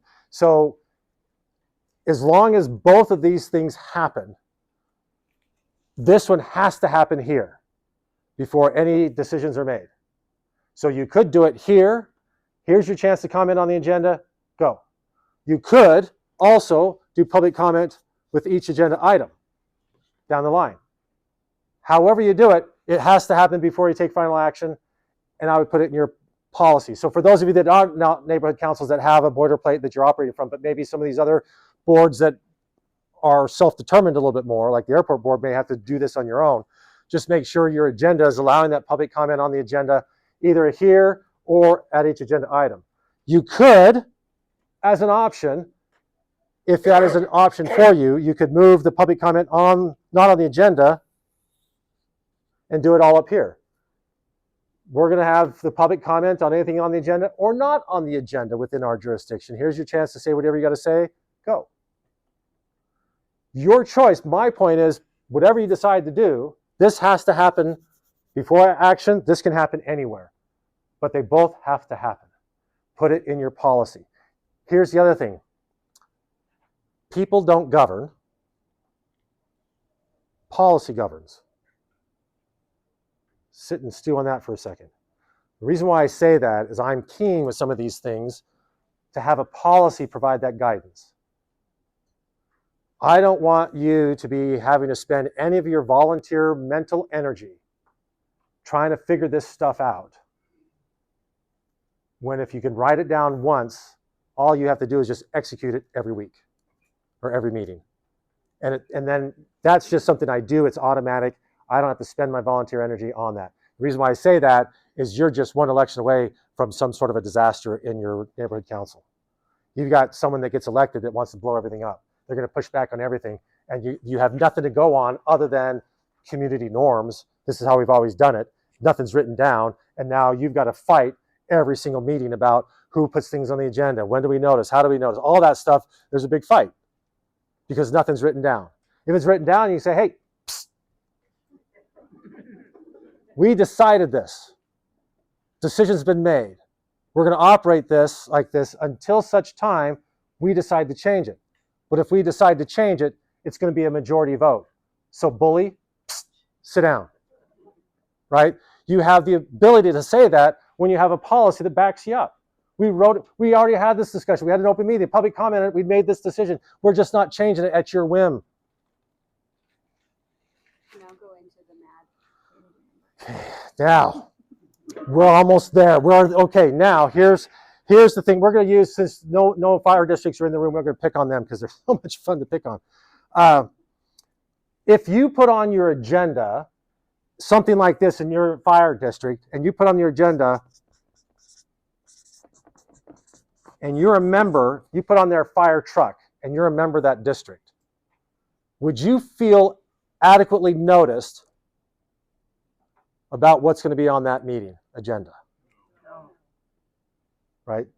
So think about your agenda. Do we have sufficient detail on the agenda items so that the public that you're representing feels confident in what it is that you're going to hear, discuss, and act on? So think about this. So the question is what's going on with the fire truck? We buying one, selling one, painting one, fixing one? What's going on with the fire truck, right? I don't know. But if we were to say the purchase of a 2008 2.5-ton international pumper truck for $112,000, that on the agenda is clear to me what the intention is. Now, okay, so we have that on the agenda. Now here's the other part of that. Someone in your community that loves to stir things up on social media, and they start saying, well, let's see what kind of mischief we can get in tonight. And they start posting all sorts of weird, wild things about the fire district meeting tonight and this crazy purchase of a huge ladder truck for skyscrapers, and it's going to, take 4 people to drive it. It's got, 48 wheels on it. And it's just ridiculous. Why are they spending $2 million on this thing? And all y'all, for whatever reason, believe Hot and Nasty 98, this nameless, faceless person on the internet, when they're making up all sorts of crazy crap online, and you say, oh my gosh, that crazy fire district, and you all show up angry with your pitchforks and your torches, wanting to burn the place down. Good thing there's a fire truck. So that's not that it's going to happen in Great Falls, because you folks are like way above that, but it's out there. The thing that breaks my heart in that whole conversation is that for whatever reason, the public puts more credibility in Hot and Nasty 98 than they do in their elected neighbors that they've been working with. They've been going to their pancake breakfast. They're doing their steak fries. They've been raising money and helping support that fire district for decades. But for whatever reason, they're going to believe this weird, wild, crazy story of what's going on at the fire hall tonight. So back to our example, you get a room full of angry people, frustrated and upset. And what your role is now, how do I, in a battle of credibility, win them back? So this board tonight has to demonstrate to them that we're the adults in the room, that we know what we're doing, we've thought about this, we've got a plan, and you can have confidence in us that we're making a good decision on your behalf. So that's your challenge. How do we bring an angry group of people around to our side? So sufficiently set the scene. How we do that is, I would suggest you have at the beginning of that, so you come to the agenda item, public comment. Here's the thing, public comment on anything on the agenda at the beginning. What are you going to have for the next 2 hours? People yelling at you about whatever they read online, which is not anything about what you plan to do. So you have to endure 2 hours of just wildness. So what you could say is, hey, we're going to allow public comment on things on the agenda, but if you're here to talk about agenda item number 4, please hold your comments, because we're going to allow you an opportunity to comment specifically on that agenda item when it comes to that on the agenda. So keep your powder dry, but if there's anything else on the agenda you want to talk about, here's your chance. But if you want to talk about this, hold on, right? We're communicating to them our expectation, what we want them to do. By and large, people are pretty respectful of that. Some people say, screw it, I'm going to say it right now. I don't want to stay around for this, blah, blah, blah. All right, so now agenda item number 4, it's going to be the fire truck purchase of all that good stuff. What I would suggest you do is have an informational presentation. Have the fire chief, or in this case, fire chief, have the airport director or the engineer or the architect or the attorney or whomever is the expert on that particular issue give an informational presentation saying, this is what we're doing. Here, so the chair says, okay, chief, could you please tell us about the process we've gone through to get to this point to the purchase of the fire truck? Great, thank you, Mr. Chair. So folks, this is what's been going on. For the last 18 years, we've been working on saving money to buy this pumper truck. The last one we had was retired in 1994. It sits behind the fire hall. It's all frozen and broken from 1972, right? So you're telling the story. People are like, okay, yeah, I'm getting it. We've been doing fundraisers, and all the fundraisers we've done for the last 10 years, we've raised, $12,000 towards the purchase of this thing from all the community engagement and activities. We got a grant from such and such an organization for $10,000. We've got a loan from the intercap loan from the state at a 3% interest rate to purchase this. And you just go through and tell the story. And what you're doing is you're helping the public realize, oh yeah, I've been a part of this. As you have that informational presentation, is the temperature in the room going up or down? It's going to start going down. Again, you're winning that credibility back, right? Without being heavy-handed, you're just helping them come along with me. It's like, okay, this sounds reasonable. It doesn't sound, and we finally got the money. So we let out a bid or a request for proposals. We got 4 proposals back. We got this truck from here. We got that truck from there. And you talk about the merits of each of the trucks. The board has selected this truck over that one for these reasons, right? So you're saying, here's our range of options. We chose one of these options. We feel this one is superior to these other options. So all along the line, you're bringing the community along with you in this conversation. So you got the informational presentation. Then when you're done, there's going to be a Q&A by the board, not with the public. This is an opportunity for the board to ask clarifying questions of the expert. So, Mr. Chair recognizes Dan. Question for the chief. Go ahead with your question. Chief, you mean we're doing this and not that, the thing that everyone showed up for? Right, it's an opportunity to call, and so you can reinforce it again. That is correct. We are doing this, not that. And you can go through that Q&A process, making sure everyone in the room is clear on what's happening, why it's happening, who's doing what, right? Temperature in the room's coming down. Then we're going to have public comment after all that context. You with me so far? Making sense? Drawing a line here. After public comment, you're hearing, getting input, you're trying to figure out where's the community landing on this. You might even get people that showed up all wound up and angry, flipping on you and saying, no, this is a good idea. Go for it. This sounds like a great plan. Then we're going to do over here motion, discussion, and then action. Why am I drawing the line there? What represents the line? The public process is now concluded. And now it shifts from the big, wide open public process to the body, the deliberative process. So that's why I choose in my framework here to have public comment here and not after the motion. Right? So one of the reasons why I don't like it after the motion, because what if I hear something during public comment that's like, oh, that's a good idea. I would like to modify the motion, but now I have to do what? Either withdraw it or do an amendment. Now.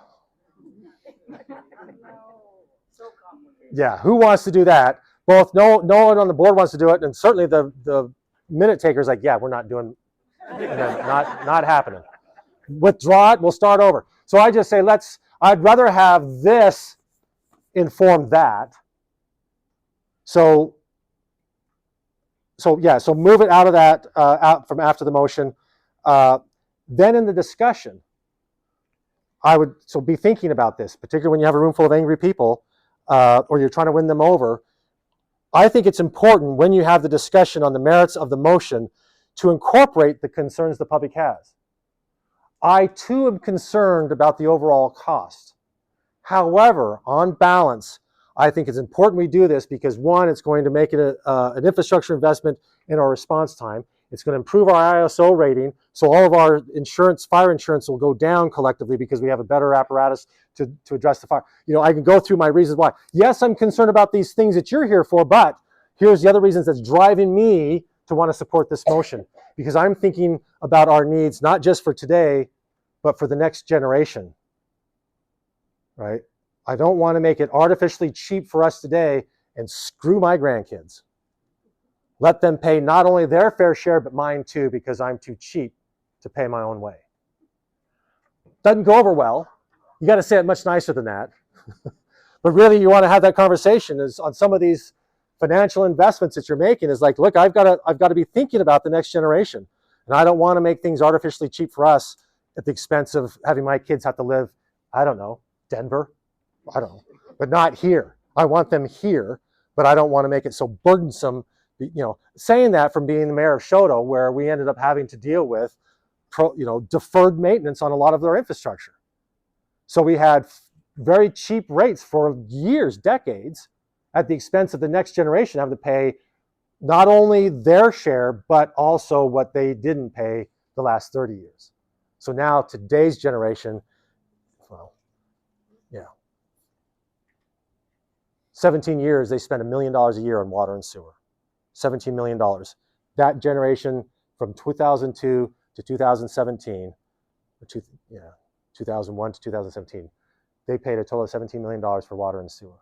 So who's paying that interest? Who's paying those loans down? It's the next generation who had $15 a month flat fee for water and sewer for the last 30 years. Who was the guy that had to have that conversation with the public? Sorry, the balloon payments due. We got to do this other thing. Go ahead. So say you want to start your meeting and make sure that you have this structure. Can you put that on your agenda? So I'm sorry. So we're going to have a meeting and we want this structure to happen. Do we put it on our agenda and then reiterate it during the meeting or before the meeting starts? Like, how do you go, guess what? This is what we're going to do and this is how we're going to follow this. Great question. More information, the better. If you're not defining expectations for behavior for the public, they're coming with their own expectations. Chances are the two of you meeting on those expectations pretty low. So having something like this may not be a bad thing.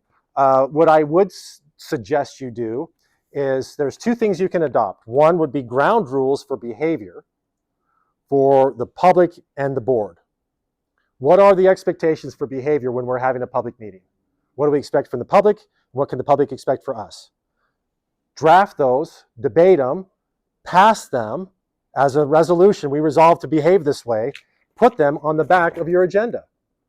The chairperson, have a little script every meeting. Watch, I don't know how you do it here, but watch if you get a chance. City of Helena, go online, watch the City of Helena's city council meetings.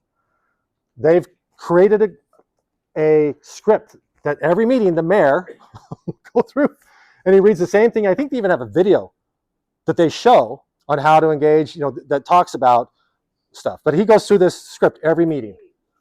What's that? She's the one who reads it now. Oh, now it's a she. That's right. Yeah, because Wilmot's moved on. So they go through the script and so every time it's consistent every time. We have that on the city commission's agenda. We have rules of decorum on every city commission. Excellent. And so that's another example. Look to the city, right? The city council is being an example. So you're communicating expectations. So that's one, is you're having those expectations for the council. Go. That was the next one. Number two, have rules for how the board treats each other. What are our rules for behavior? Right? So we're having a set of rules for them, between you and the public, and then between us. Now, to be clear, you can manage. The Ninth Circuit Court says that we can manage behavior in our public meetings as long as those are reasonable expectations and it has nothing to do with the content of the comment, but the behavior of the commentor. Does that make sense? I don't want to censor what you're saying, but if I'm not going to allow you to stand on a chair and swing a sword while you're making public comment, I'm going to regulate that. I know I'm a bad guy, but I can regulate that, right? So as long as it's reasonable, and in fact, they even gave sample language for reasonable language that you can make an expectation for the public when they come and engage in the public square to talk about public issues in a way that is that people feel welcome, right? I want to create an environment where I can come and feel welcome to say whatever I want to say without retribution or whatever else within my community, right? That's the intent of us, to come together and mediate. Where's my seesaw, right? That's what we're trying to create. I want to mediate the differences in my community. I want to create an environment where I want to hear all those sides. And if I got a very abusive, aggressive group of people showing up and I don't manage them, I'm not going to hear an alternative voice. That's their intent. They want to be the bullies to silence the other side. I have a duty to make sure the people that come before me have equal access in front of the governing body. So I have the ability to regulate that behavior in a reasonable fashion. Not what they're saying, but the tone, swear words, those types of things, you can regulate that. According to the Ninth Circuit Court, which covers us. Time limits. Okay, you ready for that? Right now, there's nothing in the law that says one way or the other about limiting the amount of time a person can make comment on. But most city and county attorneys have been talking about this for a while, trying to figure out what's reasonable. They've landed on the idea that 3 minutes would be the minimum amount of time that you should limit the amount of public comment. But more that you allow, the better. The fear is, what we don't want to have happen is some board somewhere says, we're going to limit your comments to 30 seconds. Now, does 30 seconds feel like you're honoring the Constitution and giving me an opportunity to, so that's going to invite a lawsuit. The concern is, if that lawsuit hits the courts, the fear is that the response from the courts may be that you can't limit time, you can't have time limits for public comment. And then that's open mic night down at neighborhood council. I feel like it depends on the comment though too, because sometimes people have a lot more to say than just 3 minutes. And that's what you can decide. So the comment was, it depends, what if you have a really complicated issue and it's going to be challenging for the public to get their ideas across in 3 minutes. I think you need, as a board, to be cognizant of that and to say, in a motion to the chair, I move that we extend the comment period the comment time from 3 to 5 minutes. Because this is such a complicated issue, we need to allow sufficient time for the public to communicate their thoughts. I think that would be better than, we heard a bunch of people at 3 minutes and say, boy, this is complicated, let's allow everybody else 5 minutes. Now what have I just done? I've been treated you arbitrarily. Some people had a chance at 3 minutes, some people at 5 minutes, and I've got to be fair and equitable to everybody before me. Everyone has equal access. Where's the hand? So my thought is, I should have as long as speakers the commissioners have, but I understand a lot of people that want to talk more than 3 minutes or just have it. Yeah. So the rule should be, I think, if you want to speak more than 3 minutes, then you speak as long as you want. And you also have to give to the board your comments in written form, because more than 3 minutes, I need to be able to refer back to what you're saying. And I think, as a public speaker, I know that if I have to type out a 10-minute speech and I'm going to read that at the meeting, that is a lot of words, and I think it would be self-shrinking with something like that. So you want my suggestion on how to handle that? If you don't, I will just be quiet. But I like what you're thinking there. So typically what will happen is, as a governing body, I want the best information. I need good information to make decisions. I need to understand where people are coming from. And if 3 minutes is not enough time, then please submit written comments. But I'm not going to have you read your written comments in public comment. It's an either or. So please bring your 10 minutes written out comments, provide them ahead of time for me to review and to think about them prior to the meeting. It is not uncommon for a board to say, if they get up there and start reading, they'll say, whoa, whoa, whoa, if you'd like, we'll take that verbatim and staple it to the meeting minutes as public comment. So if I'm a person, because right now, all it says in the law is that public comment needs to be, quote unquote, incorporated into the meeting minutes. I may lose the nuance of my very insightful input if I'm relying upon the secretary to incorporate them into the meeting minutes. Might lose all of the nuance, right? And so I want that. So that would be to my advantage. I'm banging my thing. It'd be to my advantage to say, here, I've thought out this. Here's my, 3-page comment to go into the, so it'll actually go in the record. And if you get it there ahead of time, it gets it to the board for them to read and think about and start processing before they get the rest of the comments. If you're going to accept that written, Go ahead, and then we'll come back. if you're going to accept that written, then you've already kind of backdoor tabled it for another meeting. No, so fire truck. So if you've got written comments about the purchase of the fire truck, get it to me ahead of time so I can process it before the meeting. Because once that meeting starts, I'm not going to sit down and read a 4-page public comment in the moment. So that needs to be in the agenda ahead of time. The public comments that are written have to be ahead of time. So yeah, so you might have a policy. If you have comments on any agenda item, get them to us 24 hours in advance. Get them to the chair or whatever, 24 hours in advance. Email it out to the group. Say, here's public comment on the fire truck for your consideration prior to the meeting. So oftentimes we'll make that policy. We notice the meeting here. We'll allow public comment, written comment up until this point, and then we cut it off so that we can get it distributed and get them time to process it. Making sense? Oh my gosh, we heard the alarm. How much? 10 minutes? 12 minutes? What have we not done? 12 minutes. What have we not done up here? So meeting management, felt good enough? Does that feel? The other thing I would say with your meeting, in particular public comment, this is not public debate. It's not public, dialogue back and forth. This is an opportunity for them to comment. So I know the public is frustrated because they have questions. They want to engage in debate or dialogue with you. They want to get answers back and forth. And the public meeting is not the forum to answer those questions. So you got to work with your public, the people that show up, and say, look, we're not going to, and this could be something you can say in your script. We're not here to respond to questions. We're here to hear your comments to inform us on making a decision about whatever's on the agenda. If you have questions, give them an outlet. If you have questions, contact us prior to the meeting that we can respond to your questions. I often advise cities to say, look, City Hall is open 8 to 5, Monday through Friday. If you got questions, come to City Hall. We'll answer your questions.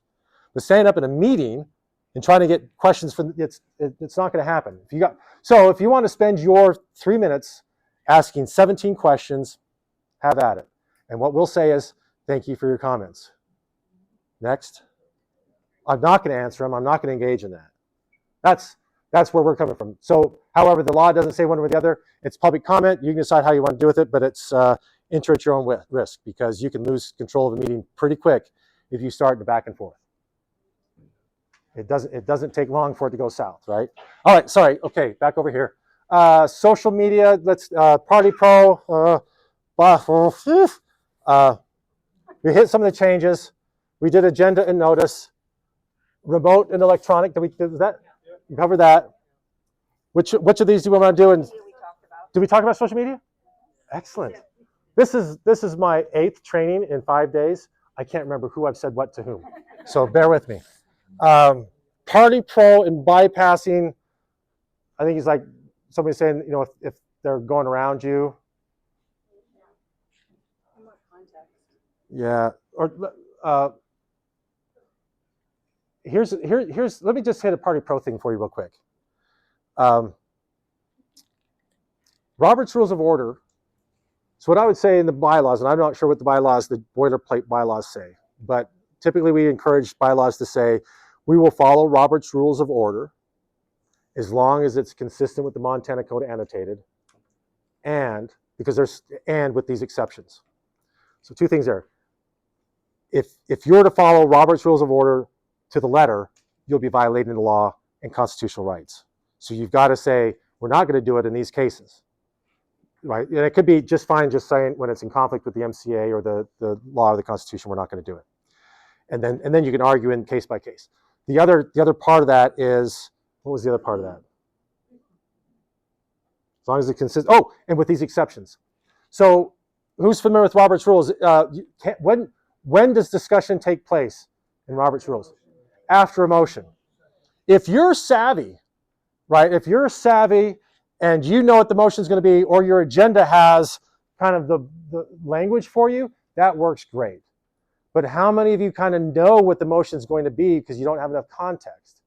How many of your boards discuss the issue first to try to get your head wrapped around it that leads to a motion?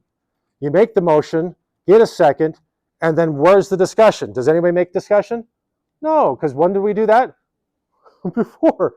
And then we go right to act. I don't have a problem with that. You know why I don't have a problem with that? Well, let me tell you. The reason why Robert's Rules puts it like that in that order is those rules are designed for a 100-member association. How do 100 people meet in a room like this and make any sort of coherent decision? So they've created these very structured rules that are very thoughtful, majority rules. We're protecting the rights of the minority. We have the majority rules. All those things, it's designed for a large association, not for a 5-member board. So as a 5-member board, you don't know what the motion is going to be. So you could throw something out there, and then what are you left doing as you discuss it and debate it? You start unraveling that motion, and you start to have to make what? Amendments. We don't like making amendments. That's why we talk about it first. And what I find fascinating about this is usually when you have that conversation first, you find consensus around the issue. That consensus leads to that motion, and that's why you usually get unanimous outcomes of that. The reason why they want the motion first in Robert's Rules is because we don't want you rabbit trailing. With 100 people, you'd be all over the board. If you can stay disciplined and just talk about that issue that's on the agenda to lead to the motion, I have no problem with that at all. Put it in your, if you can modify your bylaws, put it in your bylaws. Give yourself permission to act in that manner to, yeah, just say we're going to do that. And I think there's a couple other things that over the years I've come across that thinks, oh, that would be an exception you could put in your bylaws. That we're going to do it this way rather than that way because it makes sense for us. Where do you put the discussion on the minutes then? Before the motion? Yeah, I would just say this is what we generally discussed on the issue that led us to this motion that led to that outcome. Yeah. They don't give you a specific template to use, so you can craft it how you want, which is good. Which comes back to the MCA, right? We don't want them right down up in your business. Just say you need minutes that incorporate these things. You decide how you want that format to look. Wow. Here, and then here. So tell us what you think about this one. We had a contentious issue that took up 3 or 4 consecutive meetings in our neighborhood council around a street that should be one way, not two way. Now, there were a few people that lived on that street that showed up and took up most of the oxygen of all those meetings. And eventually the chair, and this is the prior chair from last year, the chair spun up a kind of a quasi-subcommittee of the citizens and told them, why don't you go meet with the staff of the city? And as far as I can tell, the names of the folks that did that were not necessarily included in the minutes. Is that a problem, or should we consider subcommittees something that always have to have a neighborhood council person on the subcommittee to sort of document? I don't know what your rules are, as you know, whether the neighborhood councils have the authority to create subcommittees. I haven't read the charter that clearly, and I don't know if they have the ability to do that. And if you do, great. However, if you do, I'm just looking here. Bear with me for a sec. And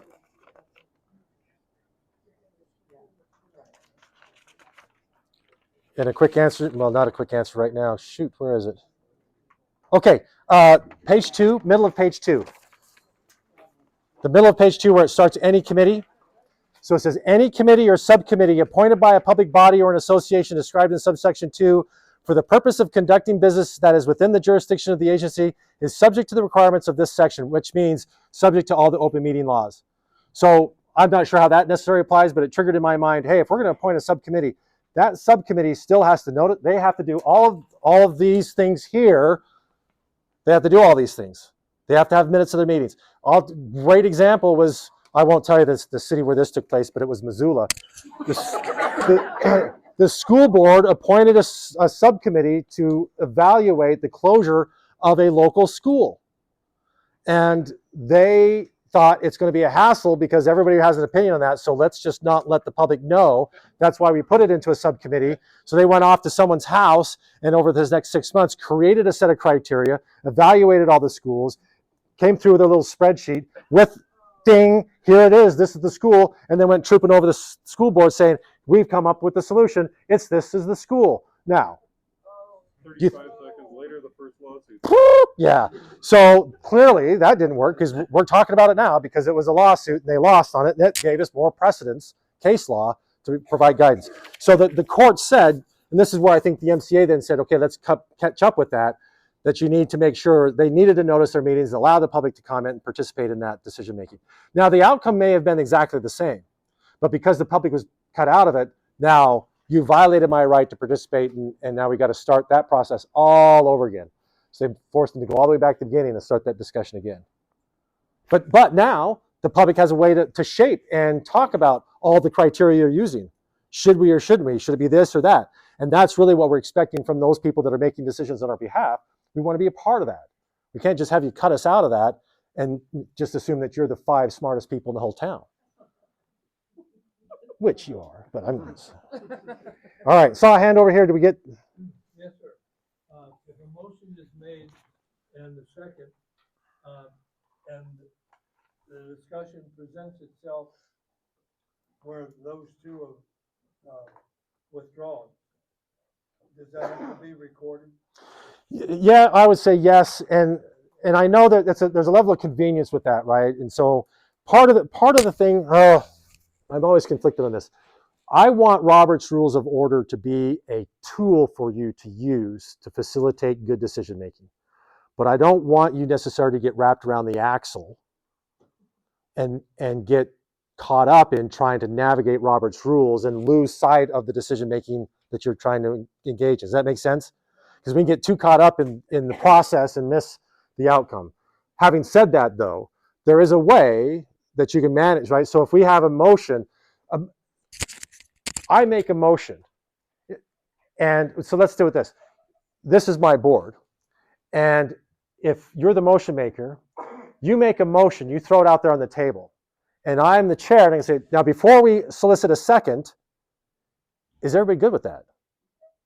And you say, would the motion maker be willing to, and now the debate, the negotiation begins. So you say, would you be willing to entertain making a change like this? Well, yes, I would. That seems better than what, right? So we can kind of find consensus on the motion before we make the second. Now, what's the big deal about the second? What happens when a second is made? What triggers? It says there is some. So when I make a motion, that's just my idea. If no one seconds it, what happens to it? It dies because no one else wants to talk about it. So if we want to talk about it, and once the second is made, it's no longer the motion maker's motion. It becomes ownership of the group. So what I would say is, before the second is made, are we good with that? Again, this is a way to manage the no amendment rule. If we're all good with that, then I'll entertain a second, and now let's debate it, right? Once it's seconded, the only way we're going to change that's that friendly amendment idea, I don't think is appropriate once the second's made. It's no longer your motion, it's our motion. And if our motion, we got to manage that motion via amendments. I think maybe a motion to withdraw might be, I think that's something maybe you can do. It's not a thing so much in Robert's Rules. They'd rather have you dispatch that motion. You just say, okay, we're not happy with this motion. Rather than doing a bunch of amendments, why don't we just all entertain a motion to approve, and if you don't like it, say no. And we kill it, and let's start over again with another motion. What about the option of tabling the motion for the next meeting? Yes, so I like the idea of tabling to a time certain, which means table it to the next meeting where we have a time certain or a date certain that look, we don't feel like we have enough information to make a decision today, so let's table it to the next meeting. Meanwhile, we'll get educated on that issue and we'll come back ready to do it. I don't like tabling without a time certain, and it's like a place to go to die. We just table it, and we just, it's a way in which we're going to ignore that. I'd much rather deal with it, up or down. Let's deal with it. If we're not gonna, we don't want it, then vote no, or vote no. Yeah, don't support it. The last thing I'll say before I kick you out of here, because now we're a minute over. Your motions should be in the affirmative, even if you don't want. So, like the fire truck, you decide don't want the fire truck. I'm going to make a motion. I move that we purchase the fire truck, and then we vote no on it. Rather than saying, I move that we don't purchase the fire truck. Now, how should I vote on that? Right? So we often will shape a motion so we can say yes. So we're doing all these acrobatics in the way we structure that motion so the outcome is yes. I would much rather say, look, if I don't want it, always it's going to be with the affirmative or the intent that we're going to do something. If we don't want to do it, vote no. So it's clear we want no on that and we're moving on. But if we say, I move that we don't do something and then I vote no on it, does that mean we don't do it or we do it? If I vote yes, it's a double negative. We don't like that. So that's where Robert's rule says always make it in the affirmative. Little tricks that makes your life easier. It reduces the conflict because what did that mean now that we're done? Or 2 years later when you're there trying to do something about that issue, it's like, what was that initial meeting or motion? Anyway, having been a person that's read a lot of meeting minutes over the years, please, just do a guy a solid. All right, seems like the air conditioner killed. We are now, unless there's something else for the good of the order, I will release the hounds to an evening of fun and festivities.